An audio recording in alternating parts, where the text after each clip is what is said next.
எனக்கு அடைக்கலம் தந்த மருதவாசினியை உயிர்ப்பித்தால்தான் நான் யமலோகம் வருவேன், இல்லையென்றால் இங்கேயே தங்கிவிடுவேன் என்றாள் யமனின் மனைவி. ஒரு உயிரை எடுப்பதற்குத்தான் எனக்கு அதிகாரம் உண்டு, திருப்பிக் கொடுப்பதற்கு எந்த அதிகாரமும் கிடையாது. வேண்டுமென்றால் இந்த இரத்த துளிகளிலிருந்து என்றும் வாழும் மகத்துவமான மருதாணி செடியாக இவளை மாற்றுகிறேன் என்றார். பின் மருதாணி மரமாக மாறிய மருதவாசினியிடம் மன்னிப்பு கேட்டு, உனக்கு என்ன வரம் வேண்டும் கேள் என்றார் யமன். சூரியனை தாய் தந்தையாக நினைத்ததால் நீங்கள் இருவரும் எனக்கு சகோதரர்கள்.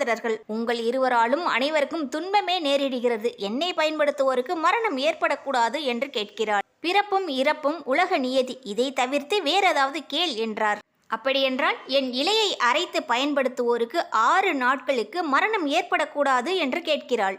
ததாஸ்து என்று சொன்ன யமன் அடுத்த யுகத்தில் மகாலட்சுமி உன்னிடம் வாசம் செய்வார்கள் என்ற வரத்தையும் கொடுத்தார். உன்னை அரைத்து வைத்துக் கொள்வோருக்கு எனது பார்வையும் எந்த துன்பமும் நேரிடாது என்று சனியும் வரம் கொடுத்தார்.